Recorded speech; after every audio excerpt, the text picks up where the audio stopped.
د خلک سرونه خلاص کړي. وخت کې چې د امارت د اسلامي نظام د هرې ادارې یوه پروژه برابره سوه، دا د اشخاصو د پایښت لپاره نه ځنډېږي، نه د اشخاصو په طبیعت باندې شا او مخته کېږي، نه د اشخاصو په طبیعت باندې دا پروژه خرابېږي. زه دې ته تیار او آمده یم چې زه د خپل ریاست پکې ختموم، ځان له ریاسته ایسته کوم، خو یادې پروژې مې چې وعده کړې وه ټولې پروژې انشاءالله پوره ډاډ او اطمینان درکوو چې د چا د ملامتیا نه هم نه ډارېږو او په ښه صادقانه ډول په اخلاص سره به خپل خدمتونه مخته وړو او انشاءالله خپلې پروژې به په خپل وخت سرته رسېږي. نن وتوانېدلو چې یاده پروژه تکمیل او یادې پروژې د افتتاح شي. دا تقریبا ما درته ویل چې د غزني د قدرمن د مجاهدو ولسونو په کلونو کلونو دغه ارزو وه. دا داسې یوه مهمه پروژه ده، نه تنها د غزني قدرمن ولسونه پرې غوسا کېږي بلکې نږدې ګاونډي ولایتونو ولسونه هم پرې غوسا کېږي. د دغه سړک تقریبا موږ ډېرې خاطرې لرو.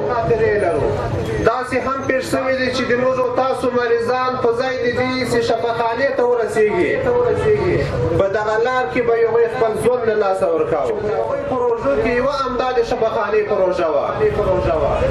د یو څه مشکلاتو په خاطر یاده پروژه یو څه راڅخه ناوخته وځنډېده. تاسو به هم لیدلي چې تقریبا بعضې خلکو په میډیا کې هم منفي او مثبت او هر قسم نظرونه ورکول. په یقین سره درته وکوم چې په یاده پروژه کې موږ څونه ستړي کړي دي. د ښاروالۍ ریاست تخنیکي ټیم په دې پروژه کې څونه ستړي شول. د موږ قدرمن کلنتر صاحبان په دې پروژه کې څونه راسره ستړي شول. تقریبا په هغه کم حساب باندې تقریبا په دغه پروژه کې به موږ تر یو 100 زیات مجلسونه کړي. نو خو د موږ تاسو ولسونه دي، هغه د ولسونو د دې په خاطر باندې کنه یې موږ کولی سوای چې دغه پروژه د نن څخه تقریبا 4 میاشتې مخته افتتاح او شروع کړو. نن به ما او تا د دې پروژې عملي د تسلیمي شاهدانو خو هغسې کار مو کاوه چې د یو اسلامي نظام سره په کار ده. الحمدلله د اسلامي نظام هغه ټول قوانین او اصول مو په ځان باندې او په خلکو باندې تطبیق کړي او منلي دي، هم په ځان باندې منلي هم په خلکو.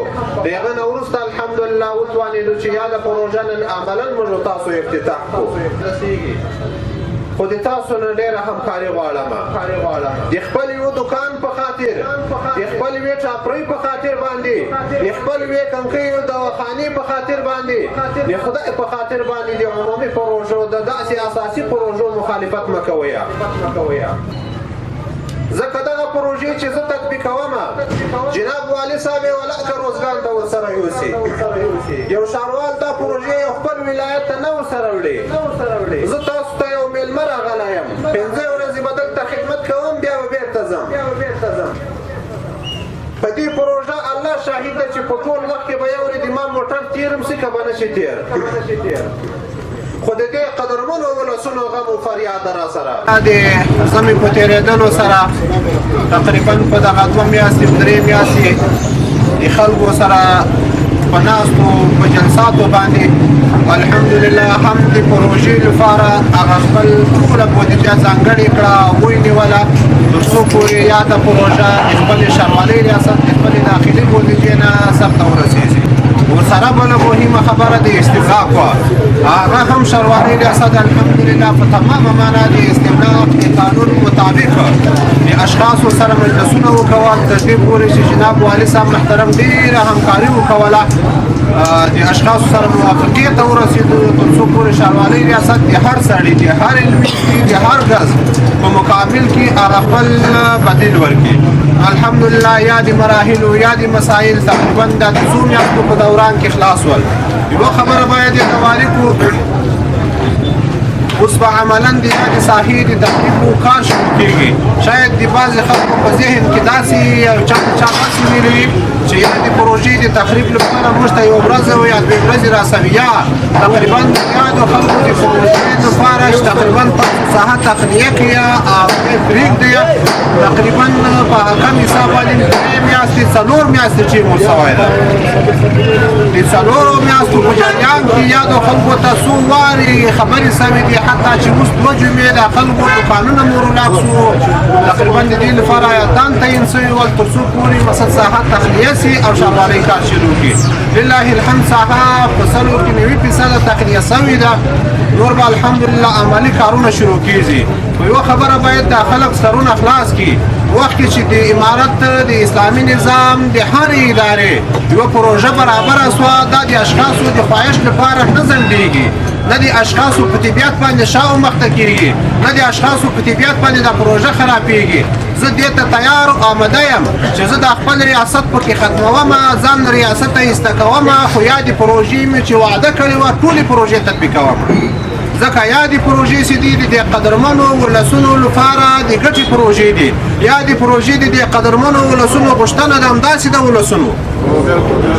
نو انشاءالله پوره ډاډ او اطمینان درکوو چې د چا د ملامتیا نه هم نه ډارېږو او په ښه صادقانه ډول په اخلاص سره به خپل خدمتونه مخته وړو او انشاءالله خپلې پروژې به په خپل وخت سرته رسېږي. یادې پروژه تقریبا چې څه باندې 1 کیلومتر پروژه ده، د عمومي شهرانه شروع کېږي، مګر ان تر شبخانې نه تېرېږي. د بالول صاحب په خوا چې کوم آلات تللې ده د یې سړک سره وصل کېږي او تقریبا مالي لګښت چې دا د ښاروالۍ د خپلې داخلي بودیجې نه ده څه کم 40 میلیونه باندې دا پروژه شرکت برنده سوی ده او 15 میاشتې وخت ورسوی ده چې په 15 میاشتې کې به یاده پروژه ښاروالي ریاست ته تسلیموي ورکوي به. خو د شرکت سره مجلسونه کړي، شرکت دا وعده راکړې چې په یاده پروژه ورسره په نورو پروژو کې زه 2 شپه کارونه کوم. لله الحمد دا خبره به وکړو. کوم شرکت چې دلته برنده سوی ده دا شرکت تقریبا داسې یو قوي مشنګري او داسې په اخلاص سره کار کوي چې د غزني په تاریخ کې په خپله انجینران په دې باندې ګواه دي چې دونه په اخلاص خدمت نه ده سوی. زموږ دا درخواست د دې شرکت نه ده چې لکه څنګه چې د 3-4 سړکو کارونه دي نور په اخلاص روان کړي، دا هم داسې په اخلاص روان کا.